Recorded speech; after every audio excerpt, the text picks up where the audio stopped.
ಯುವರಾಣಿ.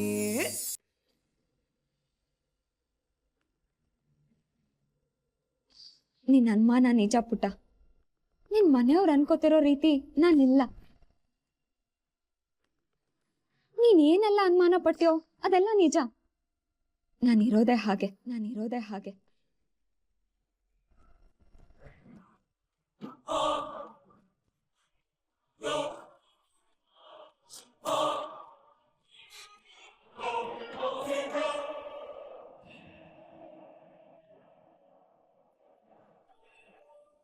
ಏನಾಯ್ತು ಪುಟ್ಟ?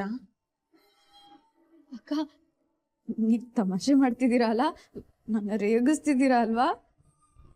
ನನ್ನ ತಂಗಿ ನಮ್ರತ ಯಾವಾಗ್ಲೂ ಒಂದ್ ಮಾತು ಹೇಳ್ತಾ ಇರ್ತಾಳೆ, ಅಕ್ಕ ಜೀವನದಲ್ಲಿ ತುಂಬಾ ಸೀರಿಯಸ್ ಆಗಿರ್ಬಾರ್ದು, ನಗ್ನಗ್ತಾ ತಮಾಷೆ ಮಾಡ್ಕೊಂಡಿರ್ಬೇಕು ಅಂತ. ನನಗೆ ತಮಾಷೆ ಮಾಡೋದಕ್ಕೆ ಬರಲ್ಲ. ಅವಳು ಯಾವಾಗ್ಲೂ ಒಂದೇ ಕಂಪ್ಲೇಂಟ್, ಅಕ್ಕ ನಿನಗ್ ತಮಾಷೆ ಮಾಡೋದಕ್ ಬರಲ್ಲ, ಸುಳ್ಳು ಹೇಳೋದಕ್ ಬರಲ್ಲ ಅಂತ.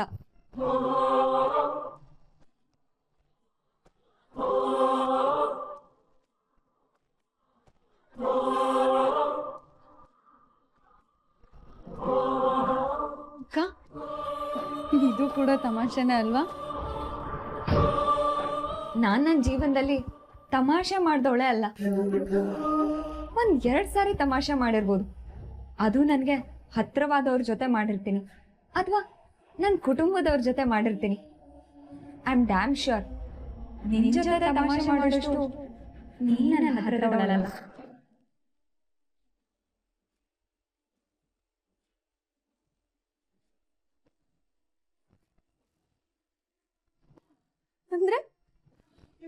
ಅಂದ್ರೆ ನಿಮ್ ಮಾತಿನ ಅರ್ಥ ನಾನ್ ನಿಮ್ಗೇನು ಅಲ್ವಾ?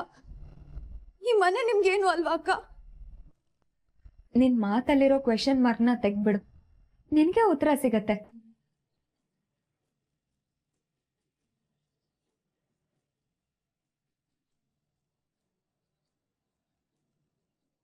ಅಕ್ಕ ಅಕ್ಕ ಪ್ಲೀಸ್ ಅಕ್ಕ, ಈ ತರ ಶಾಕ್ ಕೊಟ್ಟು ನನ್ನ ಹಾರ್ಟ್ ಬೀಟ್ ನ ನಿಲ್ಸ್ಬಿಡ್ಬೇಡಿ. ನಂಗೆ ಗೊತ್ತು ನೀವು ತಮಾಷೆ ಮಾಡ್ತಿದ್ದೀರಾ ಅಂತ.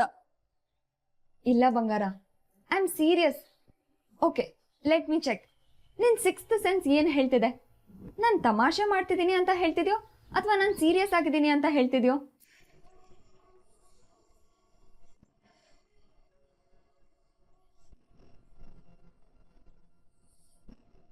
ಕಮಾನ್ ಮೀರಾ, ಹೇಳು, ಏನ್ ಹೇಳ್ತಿದೆ ನಿನ್ ಅಂತರಾತ್ಮ?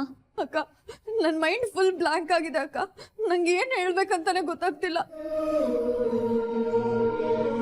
ಅಕ್ಕ ಪ್ಲೀಸ್ ಹೇಳಿ ಅಕ್ಕ, ನೀವು ತಮಾಷೆ ಮಾಡ್ತಿಲ್ಲ ಅಲ್ಲ?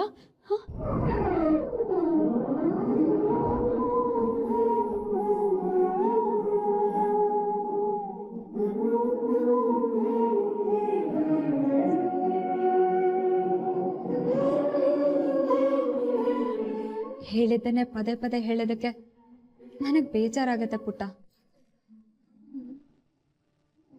ಒಂದ್ಸಲ ಹೇಳಿದ್ರೆ ಅರ್ಥ ಮಾಡಬೇಕು.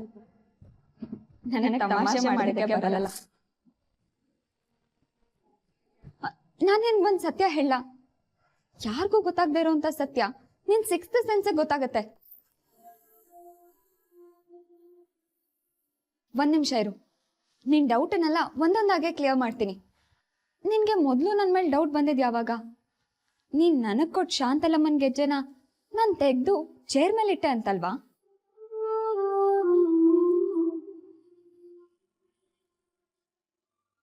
ಆಕ್ಚುಲಿ ಆ ಕಾಲ್ ಗೆಜ್ಜೆನ ನನ್ಗೆ ಹಾಕೋಬೇಕು ಅಂತಾನೆ ಅನ್ನಿಸ್ಲಿಲ್ಲ, ಅದಕ್ಕೆ ಅದನ್ನ ತೆಗ್ದಿಟ್ಟಿದ್ದೆ. ಅದೇ ಸಮಯಕ್ಕೆ ನೀನ್ ಮತ್ತೆ ಮನೆಗ್ ಬಂದೆ. ಖುಷಿಯಾಗಿದ್ದವಳು ಚೇರ್ ಮೇಲಿದ್ದ ಆ ಕಾಲ್ ಗೆಜ್ಜೆ ನೋಡಿ ನೀನ್ ಫುಲ್ ಶಾಕ್ ಆಗ್ಬಿಟ್ಟೆ. ನಿನ್ ಮುಖದಲ್ಲಿದ್ದ ಆತಂಕ, ಟೆನ್ಷನ್ ನೋಡಿ ನನ್ಗೆಲ್ಲ ಅರ್ಥ ಆಯ್ತು.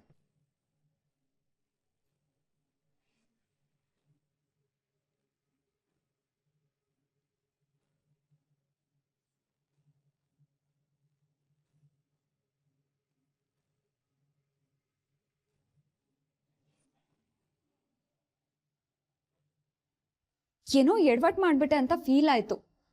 ಅಲ್ಲಿಗೆ ನನ್ ಮದ್ವೆ ಮಾತುಕತೆ ಮುರಿದ್ಬಿತ್ತು ಅಂತ ನಾನು ಅನ್ಕೊಂಡೆ. ಆದ್ರೆ ಅದು ಸೀರಿಯಸ್ ಆಗಿ ಮುಂದುವರಿದೇ ಇದ್ದದನ್ನ ನೋಡಿ ನಾನು ಎಂಗೇಜ್ಮೆಂಟಲ್ಲಿ ಕಾಲ್ಗೆಜ್ಜೆ ಹಾಕೊಂಡು ಬಂದು ಎಲ್ಲನೂ ಪ್ಯಾಚಪ್ ಮಾಡಿಬಿಟ್ಟೆ. ಅಲ್ಲಿಗೆ ನನಗೆ ಸಮಾಧಾನ ಆಯಿತು.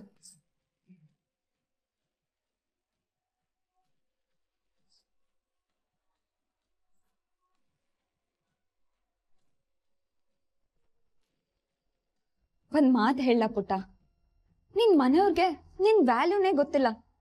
ಅವ್ರು ನಿನ್ ಮಾತಿಗೆ ಬೆಲೆನೂ ಕೊಡಲ್ಲ. ಯಾಕೆ ಗೊತ್ತಾ?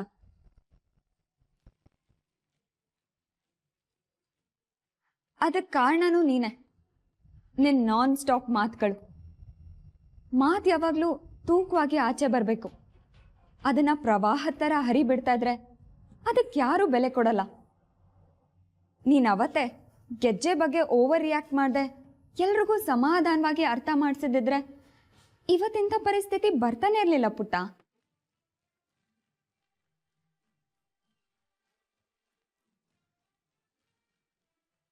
ತಪ್ಪು ಮಾಡಿಬಿಟ್ಟೆ ಪುಟ್ಟ.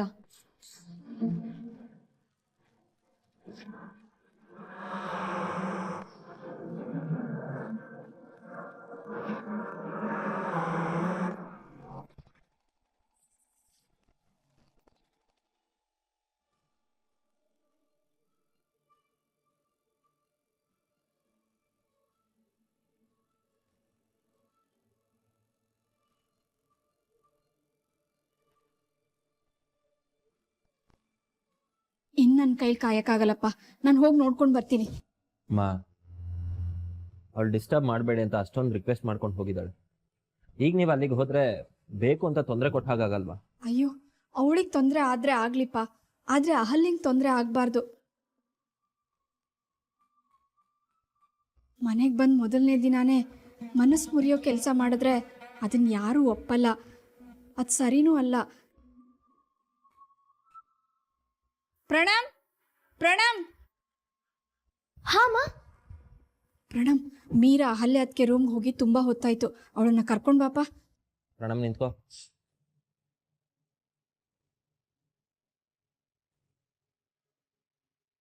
ಅಮ್ಮ, ಮೀರಾ ಮೇಲೆ ನಿಮ್ಗೊಂಚೂರು ನಂಬಿಕೆ ಇಲ್ವಾ? ಅವಳು ನಂಬಿಕೆ ಎಲ್ಲನ ಉಳಿಸ್ಕೊಂಡಿದ್ದಾಳೆ. ತಪ್ಪು ಮಾಡಲ್ಲ ಅಂತಾಳೆ. ಹೇಳಿದ 1 ಗಂಟೆಗೆ ಇನ್ನೊಂದೇನೋ ಎಡ್ವರ್ಟ್ ಮಾಡ್ಕೋತಾಳೆ. ಅವಳೊಂಥರ ಈ ಪ್ರಾಬ್ಲಮ್ ಊಟ ಇದ್ದಾಗೆ. ಅವಳಿಗೆ ಎಲ್ಲದರಲ್ಲೂ ಪ್ರಾಬ್ಲಮ್ ಕಾಣುತ್ತೆ, ಎಲ್ಲರಲ್ಲೂ ಪ್ರಾಬ್ಲಮ್ ಹುಡುಕ್ತಾಳೆ. ಹತ್ಗೆ ಜೊತೆ ಮಾತಾಡೋಕೆ ಹೋಗಿದ್ದಾಳೆ. ಏನು ಚಾಡಿ ತರದೆ ಹೋದರೆ ಸಾಕು. ನಿಜವಾಗ್ಲೂ ಹೇಳ್ತಾ ಇದ್ದೀನಿ, ನೀವೆಲ್ಲರೂ ಮೀರಾನ ತುಂಬ ಅಂಡರ್ ಎಸ್ಟಿಮೇಟ್ ಮಾಡಿ ಮಾತಾಡ್ತಾ ಇದ್ದೀರಾ. ಅವಳು ಯಾವತ್ತೂ ಯಾವುದಕ್ಕೂ ಯೋಚನೆ ಮಾಡದೆ ರಿಯಾಕ್ಟ್ ಮಾಡಲ್ಲ ಕಣೋ. ಬೆರಳನ್ನ ಮುಂದೆ ಮಾಡಿ ಒಂದು ಯಾವುದೋ ಬೆರಳನ್ನ ಇಟ್ಕೊಂಡು ಹೀಗಾಗತ್ತೆ ಹಾಗಾಗತ್ತೆ ಅಂದರೆ ಯಾರು ಒಪ್ಪುವಂಥ ಲಾಜಿಕ್ಕಾ? ನಾನ್ಸೆನ್ಸ್ ಅನ್ಸಲ್ವಾ? ನಿನಗೆ ಹಾಗೆ ಅನ್ಸ್ಬೋದು, ಆದರೆ ಎಲ್ರಿಗೂ ಅಲ್ವಲ್ಲ. ಪ್ರಣಮ್, ನೀನೇನೋ ಮಾತು ಕೇಳ್ಕೊಂಡು ನಿಂತ್ಕೊಂಡ್ಬಿಟ್ಟೆ. ಹೋಗೋಳನ್ನ ಕರ್ಕೊಂಡು ಬಾ. ಸರಿ ಅಮ್ಮ. ನಾನು ಹೋಗಿ ಲಕ್ಷ್ಮಿಯವ್ರು ಹೇಗಿದ್ದಾರೆ ಅಂತ ನೋಡ್ಕೊಂಡು ಬರ್ತೀನಪ್ಪ.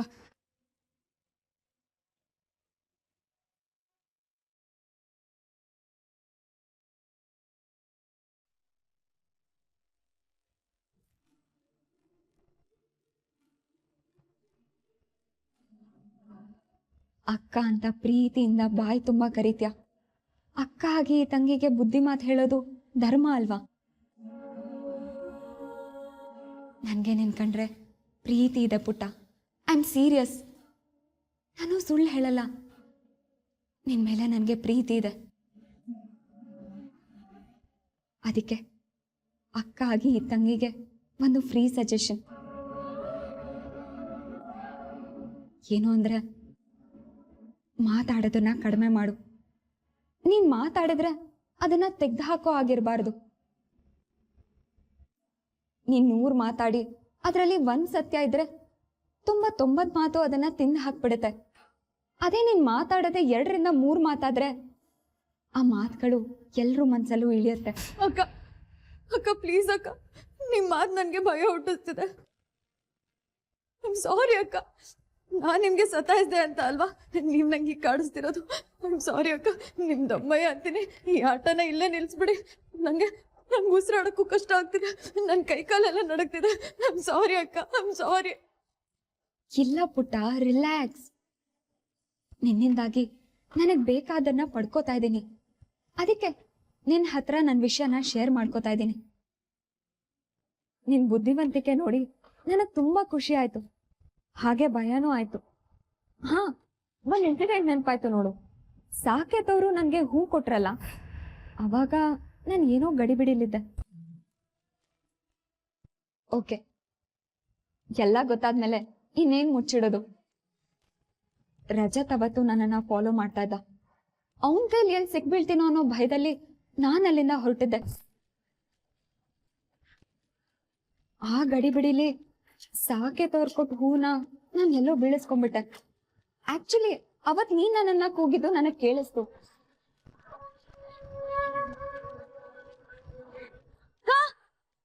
ಇವ್ರಿಗೇನಾಯ್ತು? ಯಾಕೆ ಈಗ ಹೋಗ್ತಿದಾರ? ಹೋಗ್ತಿರೋದ್ ಕೇಳಿಸ್ತಿಲ್ವಾ ಅಥವಾ ಕೇಳಿಸಿದ್ರು ಹಾಗೆ ಹೋಗ್ತಿದಾರ? ಅಕ್ಕ, ಅಹಲ್ಯ ಅಕ್ಕ, ಅಕ್ಕ, ಅಕ್ಕ ಹೂವು.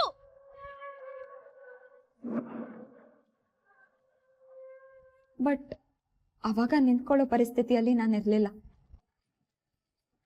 ಮನೆಗೆ ಹೋಗಿ ನೋಡ್ಕೋತೀನಿ, ಫ್ಲವರ್ಸ್ ಇರ್ಲಿಲ್ಲ. ನೀನ್ ನನ್ ಬೆನ್ನ ಹಿಂದೆ ಬಂದಿದ್ದು ನನಗೆ ಗೊತ್ತಿತ್ತಲ್ಲ, ನೀನ್ ಆ ಫ್ಲವರ್ಸ್ನ ನೋಡಿರ್ತೀಯ ಅಂತಾನೂ ಗೊತ್ತಿತ್ತು.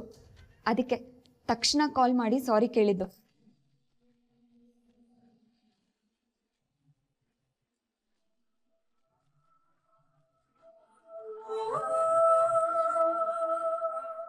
ಮೀರಾ, ನಿನಗೊಂದು ವಿಷಯ ಹೇಳ. ಈ ಮದ್ವೆ ವಿಷಯದಲ್ಲಿ ಎಲ್ಲ ಹೀಗೆ ಆಗ್ಬೇಕು, ಹೀಗೆ ಆಗತ್ತೆ ಅಂತ ನಾನು ಅನ್ಕೊಂಡೇ ಇರ್ಲಿಲ್ಲ. ಆದ್ರೆ ಎಲ್ಲನೂ ನನ್ನ ಪರವಾಗೇ ಆಯ್ತು. ನಿನ್ನಿಂದಾಗಿ ನನ್ ಮದ್ವೆ ಕ್ಯಾನ್ಸಲ್ ಆಗತ್ತೇನೋ ಅಂತ ಭಯ ಆಗಿತ್ತು. ಆದ್ರೆ ಕೊನೆಗೆ ನನ್ ಮದ್ವೆ ಆಗಿದ್ದು ಕೂಡ ನಿನ್ನಿಂದಾನೆ.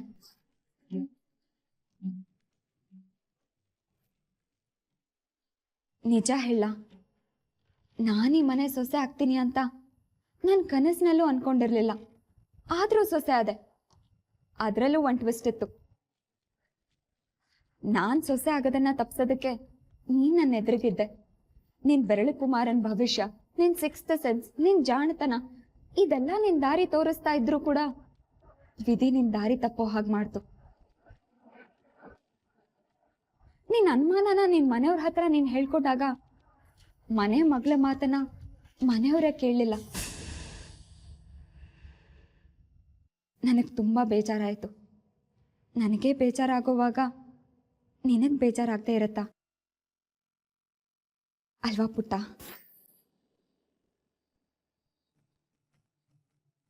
ಅಕ್ಕ, ಅಕ್ಕ ಪ್ಲೀಸ್, ನನ್ನ ಹಾರ್ಟ್ ಬೀಟ್ ತುಂಬಾ ಜೋರಾಗಿ ಹೊಡ್ಕೋತಿದ್ದೆ. ಈ ಪ್ರಾಂಕ್ನ ಇಲ್ಲೇ ನಿಲ್ಸ್ಬಿಡಿ ಅಕ್ಕ. ಐ ಆಮ್ ಸಾರಿ, ನಾನು ಸೋತೋದೆ. ನಾನು ಸೋತೋದೆ. ಎಷ್ಟು ಮುಗ್ತೇನೋ ನೀನು. ಹ, ಇದು ಪ್ರ್ಯಾಂಕ್ ಅಲ್ಲ ಅಂತ ಹೇಳ್ತಾ ಇದ್ರು ನೀನ್ ನಂಬ್ತಾನೆ ಇಲ್ವಲ್ಲ.